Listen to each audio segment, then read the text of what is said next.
3000 टैंकों से रूसी हमला, धुआं धुआं हो गया यूक्रेन। यूक्रेन को भारी पड़ा बेलगरद हमला।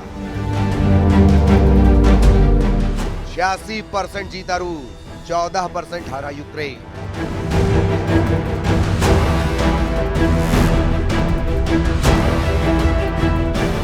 सऊदी अरब के रियाद में चल रही अमेरिका, रूस और यूक्रेन की जिस शांति वार्ता पर पूरी दुनिया की निगाहें लगी हुई हैं, उस शांति वार्ता के नतीजे आने से पहले ही रूस और यूक्रेन दोनों ने एक दूसरे पर अचानक भीषण हमले शुरू कर दिए हैं। रूस के हमलों से जुड़े ब्लॉगर्स का यहां तक दावा है कि इस वक्त रूस ने कम से कम 3000 टैंकों के साथ यूक्रेन के 4 बड़े इलाकों पर हमले शुरू कर दिए हैं।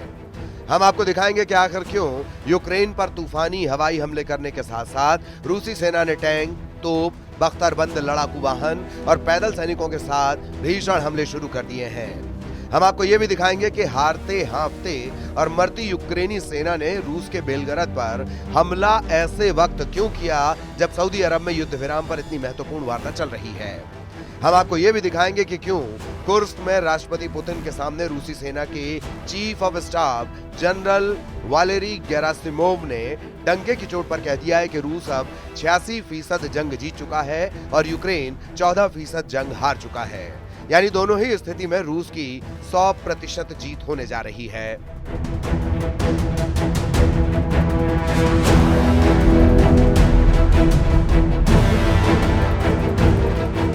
4 इलाकों में तूफानी हमले, कुर्स्क बना यूक्रेन का कब्रिस्तान।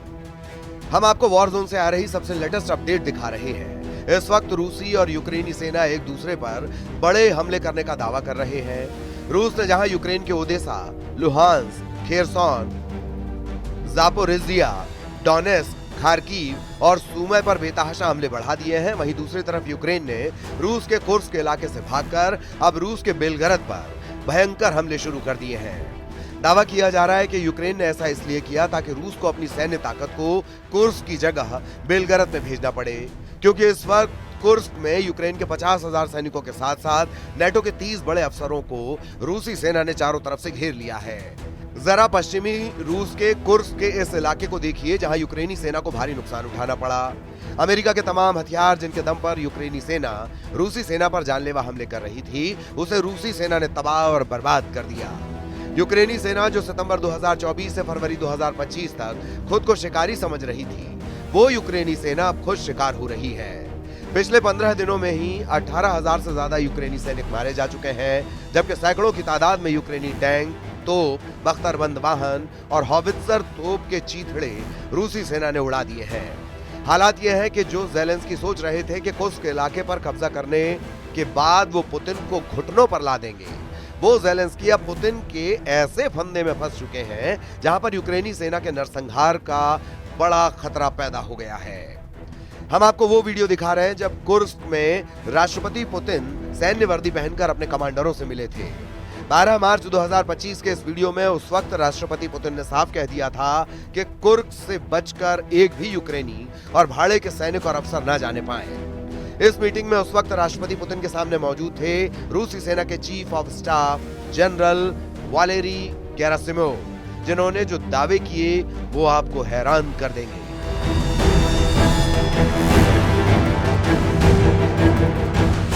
वहीं रूस के चीफ कमांडर जनरल वालेरी ने कुर्स्क में यूक्रेनी सेना की तबाही और बर्बादी का ऐसा दावा किया जिसे सुनकर एक बार तो राष्ट्रपति पुतिन भी हैरान रह गए। जनरल वालेरी का दावा कुर्स्क में रूसी भयंकर हमलों में 67,000 से ज्यादा यूक्रेनी सैनिक और उनके टॉप स्पेशल फोर्स का सफाया हो चुका है का दावा है।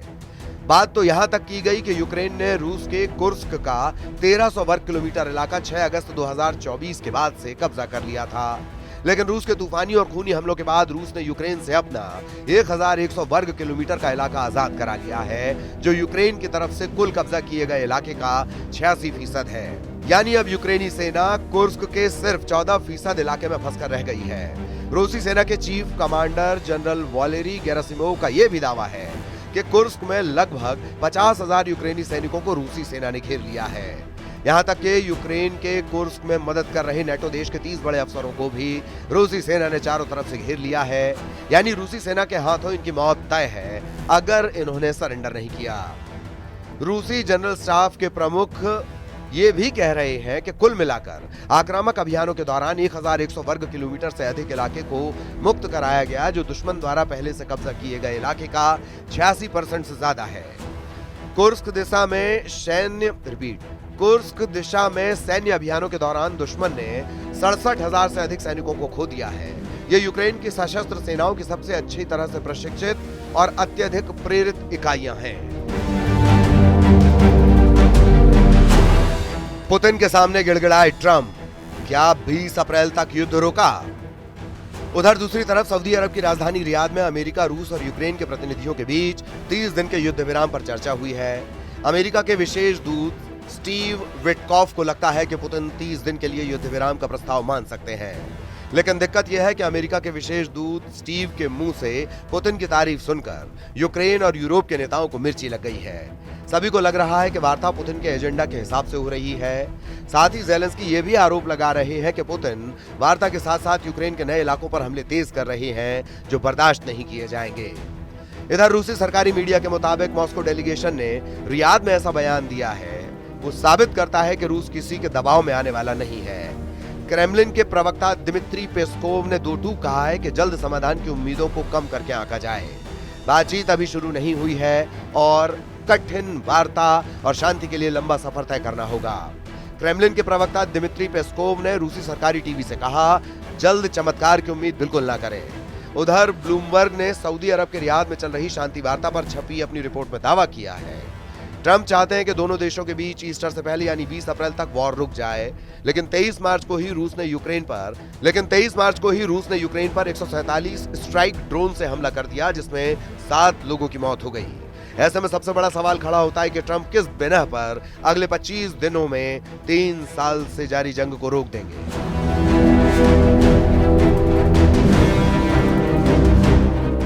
यूक्रेन के 5वें हिस्से पर हो गया कब्जा, सऊदी अरब में तहलका। Institute for the study of war यानी ISW ने अमेरिकी अधिकारियों के हवाले से एक ऐसा सनसनीखेज दावा किया है जिसने यूक्रेन के होश फाख्ता कर दिए हैं। ISW के रिसर्च और दावों के मुताबिक पुतिन का रूस ट्रंप सरकार से युद्ध रोकने के एवज में यूक्रेन के उन शहरों पर पूरी तरह से कब्जा चाहता है जो अभी रूस के कब्जे में नहीं है। वाशिंगटन DC में स्थित ISW थिंक टैंक ने नोट किया है कि इन इलाकों में कई बड़े शहर हैं जिन पर रूसी सेना का वर्तमान में कब्जा नहीं है और जब्त करने की कोई संभावना नहीं है। बचे हुए 4 यूक्रेनी इलाकों पर रूस के कब्जे में बड़े शहर शामिल होंगे। ऐसा दावा किया जा रहा है जैसे खेरसोन सिटी, जहां लगभग 2,75,000 की आबादी है, उस पर रूस पूरा कब्जा चाहता है। इसी तरह यूक्रेन क्रामाटोरस पर कब्जा चाहता है, जहां यूक्रेन के 1,47,000 नागरिक रहते हैं। इसके अलावा रूस ने यूक्रेन के जापोरिजिया सिटी पर दावा ठोका है, जिसमें 7 लाख से ज्यादा यूक्रेनी नागरिक रहते हैं। ISW का अनुमान है कि यूक्रेन के कम से कम 10 लाख से ज्यादा यूक्रेनी नागरिक रूस के गुलाम हो जाएंगे और यूक्रेन का एक बड़ा इलाका यूक्रेन हार जाएगा। रूस से सीधी जंग का खतरा सबसे ज्यादा फ्रांस, ब्रिटेन, जर्मनी, पोलैंड और बाल्टिक और नॉर्डिक देश Latvia, Lithuania, Estonia, Finland, Sweden और नॉर्वे को है। अगर अमेरिका की सैन्य ताकत के बिना इन नेटो और यूरोपीय देशों ने रूस से सीधी जंग की तो रूस इन्हें कुछ ही हफ्तों की जंग में तबाह कर डालेगा। वॉर एक्सपर्ट्स के मुताबिक रूस अगर चौतरफा जंग से घिरा तो बहुत मुमकिन है कि रूस परमाणु जंग शुरू कर देगा। ऐसे हालात में रूस के सबसे एडवांस और एक्टिव 1600 परमाणु हथियार यूक्रेन समेत पूरे यूरोप का सर्वनाश कर देंगे। इसके अलावा रूस में करीब 2800 परमाणु हथियारों का अलग भंडार तैयार करके रखा गया है, जिसे फिलहाल निष्क्रिय रखा गया है। ऐसे हालात में अमेरिका के समर्थन के बिना फ्रांस भी रूस का मुकाबला नहीं कर पाएगा। यूरोप में फ्रांस ही अकेला ऐसा देश है जिसके पास 290 परमाणु हथियार हैं, जबकि यूरोप से अलग ब्रिटेन के पास 225 परमाणु हथियार। अगर फ्रांस और ब्रिटेन के परमाणु हथियारों को मिला दें तो उनके 515 परमाणु हथियार हैं, जो रूस की बेतहाशा परमाणु शक्ति के सामने ऊंट के मुंह में जीरे के बराबर है। हम आपको बता दें, रूसी टेलीविजन पर ऐलान किया जा चुका है कि रूस की शैतान 2 थर्मो न्यूक्लियर मिसाइलें यूरोप को कुछ घंटों में भस्म कर देंगी।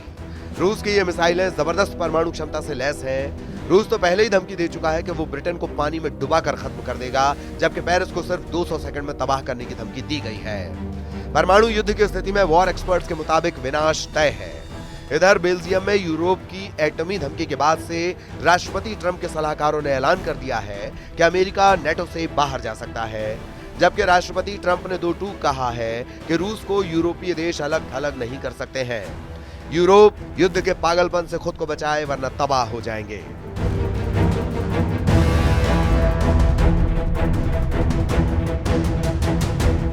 अब ऐसे हालात को देखकर साफ कहा जा सकता है कि रूस किसी भी कीमत पर ऐसी स्थिति नहीं आने देगा कि यूक्रेन 30 दिन के युद्ध विराम का फायदा उठा पाए।